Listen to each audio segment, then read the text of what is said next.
మీరు ఎందుకు అంటే ఒక అంత రెగ్యులర్గా సక్సెస్ఫుల్గా ఉన్న ఇంద్రజ గారు ఎందుకు out of the glamour costumes వేసుకోను అని చెప్పడం వల్ల సార్, అంతే, ఇంకేం లేదు. Simple, as simple as that. బొడ్డు కనిపించేటట్టు, లేకపోతే ఇవి కనిపించేటట్టు, క్లివేజ్ కనిపించేటట్టు నేను కాస్ట్యూమ్ ఇక వేసుకోను. నీట్, ఎందుకంటే అప్పటికి నాకు 19-20 years. నేను మన తెలుగు ఇండస్ట్రీలో నేను వర్క్ చేసింది నా 15వ ఏట స్టార్ట్ చేశాను సార్. 14.5 ఎగ్జాక్ట్గా చెప్పాలంటే, ఎమ్మెల్యేలా చేసేటప్పుడు 9th డిస్కంటిన్యూ చేసి వచ్చాను. సో అక్కడ నుంచి 19 years అంటే ఒక 4.5-5 years నా స్పాన్ అనమాట తెలుగులో. ఆ ఏజ్ వచ్చేటప్పటికల్లా నాకు తెలియకుండా ఏదో ఒక సెన్సేషన్స్, నాకు అది I'm not comfortable wearing that costume. ఆ గ్లామర్ కాస్ట్యూమ్స్ అంతవరకు వేసుకున్నాను, కాదని చెప్పను. కానీ నాకు యాజ్ ఐ గ్రో ఓల్డర్, నాకు I'm not comfortable sowing my body parts. నాకు అది నచ్చలా. అది అందరూ అదో చుట్టూ జనాలు ఉన్నారు, వీళ్ళు ఉన్నారు, వాళ్ళు ఉన్నారు. నాకు ఆ ఏజ్ ఒక 17-18 దాటేదాకా నాకేం పెద్ద అది ఆ జాస లేదు, ఆ ఫీల్ అనేది పెద్దగా అనిపించలేదు sir. But once I crossed 19 years, మెల్లగా ఎక్కడో ఆ ఉమెన్హుడ్ అనేది ఎక్కడో లోపల ఆ టచ్ అవుతుంది. ఏంటి అందరూ చూస్తున్నారేంటి, అయ్యో ఇలా కనపడుతుంది ఏంటి, మనం ఇలా ఉన్నామేంటి, ఇలా ఇది ఫీలింగ్ ఎక్కువైపోతుంది నాకు. I'm not able to do dance. Of course character వైజ్గా చీర కట్టుకునే క్యారెక్టర్ అయినా, సాంగ్స్ వచ్చేసరికి అంత గ్లామర్ కాస్ట్యూమ్స్ ఇస్తారు కదా, ఉంటుంది కదా. సో ఎందుకో అయ్యో బాలేదే, అందరు చూస్తున్నారే, అందరు చూసి సిగ్గొచ్చేది, నాకు విపరీతమైన సిగ్గొచ్చేసేది. ఏం చెయ్యాలో అర్థం కాలేదు. ఎందుకంటే వాళ్ళకి సంబంధించినంత వరకు ఐఎమ్ ఎ హీరోయిన్. సో మూవీలో ఒక హీరోయిన్ సాంగ్ చేస్తుంది, ఆ సాంగ్ చేస్తుంది, అంతవరకే. ఎవరు కూడా మనల్ని అలా తప్పుగా చూసానని నేను చెప్పట్లే. బట్ నాకే అది నచ్చల.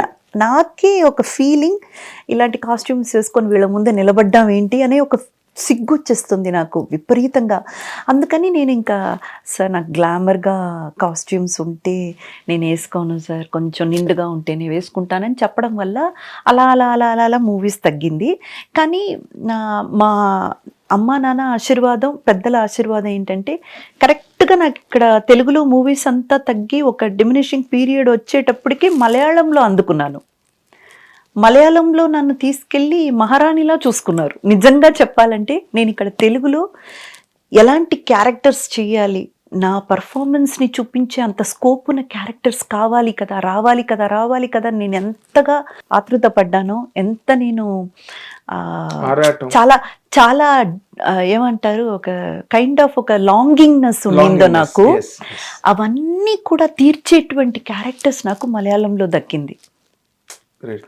అది భగవంతుడి ఆశీర్వాదం సార్. పరిపూర్ణంగా నా మీద I'm very very blessed kid sir, అంతే.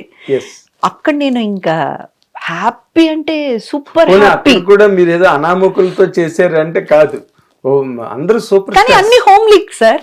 నేను ఏదైతే అనుకున్నాను కదా, చీర కట్టుకోవాలి, హాఫ్ సారీస్ వేసుకోవాలి, లేదా ఒక లంగా ఓని లంగా షర్ట్ వేసుకోవాలి, అట్లా అని అనుకున్నాను కదా. అన్ని అలాంటి టైప్ ఆఫ్ క్యారెక్టర్సే. 1 ఇంచ్ అంటే 1 ఇంచ్ గ్లామర్ లేదు. అది నాకు చూడండి మళ్ళీ. అదే మీ సంకల్ప బలం బాగా వర్కౌట్ అయింది. 100% మేనిఫెస్టేషన్ అంటున్నారు ఇప్పుడు అందరూ. అవును, కొత్త మాట వచ్చింది, మేనిఫెస్టేషన్ చేయాలని. కరెక్ట్. మీరు అనుకున్నది మలయాళంలో నిజమైంది. అది నిజమైంది. నాకు మంచి వర్క్ కలిగింది. ఆ తర్వాత దాంతోపాటు తమిళ్లో కూడా ఒక 4-5 మూవీస్ నేను చేశాను. బిఫోర్ మై మ్యారేజ్ ఒక 6 or 8 months ముందు ఆపేశాను. 2006లో I got married. So till that day I was working. By god's grace బిజీగా వర్క్ చేశాను. మ్యారేజ్ కోసం అని ఒక 6-8 months బిఫోర్ ఆపేసి, ఆ తర్వాత ఐ గాట్ మ్యారీడ్. అండ్ ఆ తర్వాత 1 yearలోనే పాప పుట్టింది. తర్వాత కొంచెం పాప పెరిగి ఎదిగి ఒక ఇదికి వచ్చేదా వరకు ఏం చేయలేదు, ఇంట్లోనే ఉన్నాను, ఫ్యామిలీని చూసి. ఇది కదండి పర్సనాలిటీ డెవలప్మెంట్ అంటే. క్లాసులకి వెళ్ళి నేర్చుకుంటున్నారు, పర్సనాలిటీ డెవలప్మెంట్ అంటే ఇదే. నాకు అలా కుదిరింది సార్. యాక్చువల్గా కుదరడం ఏంటమ్మా, మీరు కావాలని ఇంటెన్షనల్ గా వదులుకున్నారు కొన్ని విషయాలు. అది కాకుండా పెళ్లి తర్వాత నేను చెయ్యను అనే ఒక డిటర్మినేషన్ ఉంది చూసారా, అది చాలామంది చేయలేరు. ఎందుకంటే ఇప్పుడు ఫర్ ఎగ్జాంపుల్ మీ లైఫ్ గురించే మాట్లాడుకుందాం. అప్పటి వరకు అడ్వాన్సులు, ఇన్స్టాల్మెంట్లు, డబ్బు అసలు అలాగా వరదలాగా వస్తున్నది. ఒక్కసారి మీరు సినిమాలు మానేశారంటే you become a very very normal person like any government employees wife. అంతే అంతే. నెల రోజులకి ఒకసారి జీతం. కాదు సార్, ఇది మూవీలో వర్క్ చేసేటప్పుడు కూడా ఇంటికి వెళ్ళిపోతే అలాగే ఉండేవాళ్ళం సార్. నేను అలాగే ఉండేదాన్ని. మా మమ్మీ వాళ్ళు అలాగంతా ఏం స్పెషల్ ట్రీట్మెంట్స్ ఏమి ఉండదు ఇంట్లో. ఇంటికి వెళ్ళామా, అప్పుడు మాకు సర్వెంట్ మేట్స్ కూడా ఎవరు లేరు ఇంట్లో. మా చెల్లెళ్ళు, నేను, మేము ముగ్గురమే కలిసి ఇల్లు ఊడ్చుకునే వాళ్ళం, అంట్లు తోముకునే వాళ్ళం, వంటలు నాన్నగారిని కూర్చోబెట్టేసి మేము చేసేవాళ్ళం. ఎందుకంటే అమ్మ చేయకూడదు కదా, నాన్న చేసేవాళ్ళు కదా. నేను ఇంటికి వెళ్ళిపోయాను అనుకోండి, నాన్నని కూర్చోబెట్టి నేను చేసేదాన్ని, మా చెల్లెలు చేసేవాళ్ళు. మేము అట్లాగేం పెరగలేదు సార్. మాది నార్మల్ మిడిల్ క్లాస్ ఆ లైఫ్ అండ్ ఆ మెంటాలిటీయే.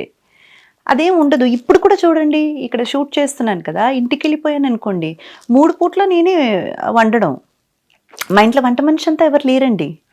ఒకే ఒక ఆవిడ మార్నింగ్ మన పార్కింగ్ దగ్గర నుంచి స్టెప్స్ అవి ఇవి అన్నీ మనది ఇండిపెండెంట్ హౌస్ అన్నమాట, ఫ్లాట్స్ కాదు.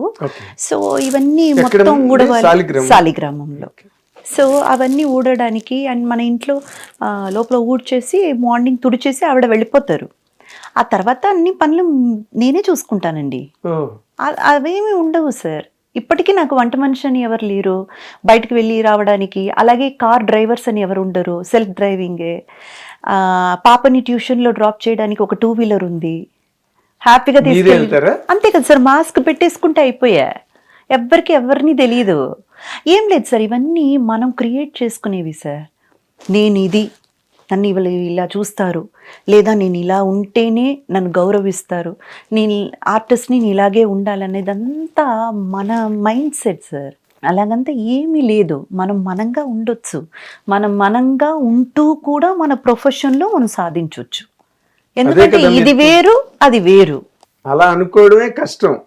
ఎందుకంటే ఒక్కసారి లైమ్ లైట్లోకి వచ్చిన తర్వాత పీపుల్ కంప్లీట్గా గెట్ స్కాటర్డ్, చల్లా చెదిరైపోతారు మనుషులు. మీరు ఇందాక అన్నట్టుగా ఓ 10 మంది చేరుతారు, మంది మార్బలం పెరిగిపోతారు. అబ్బా మీకేంటండి అసలు, మీరు సూపర్ అండి. అలాంటి వాళ్ళ దగ్గర నుంచి ఎంత దూరంగా అయితే అంత దూరంగా ఉండాలి.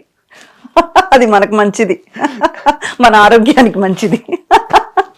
ఈ మంది మార్బలం ప్రతి వాళ్ళ ఇళ్లలో మొదట్లో ఎవరైనా లోవర్ మిడిల్ క్లాసు ఇలాగ వచ్చిన వాళ్ళు చాలా మంది ఇండస్ట్రీలో ఉంటారండి. కానీ ఒక్కసారి ఫేమ్లోకి రాగానే అదేదో తెలియని ఒక వాతావరణం క్రియేట్ అయిపోతుంది. అది ఆ తర్వాత మళ్ళీ మీరు చెప్పినట్టుగా మాయమైపోతుంది. అది వాళ్ళకి అర్థమవుతుంది సార్. ఒక టైంలో అర్థమైపోతుంది, ఆహా మనం ఏదో పెద్ద చిక్కులో ఉన్నాము, అర్థమవుతుంది.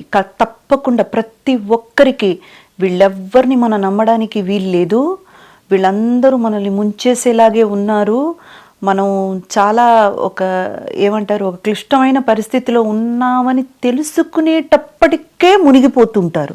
అలా ఆల్రెడీ సుడిగుండంలోకి ఉంటారు.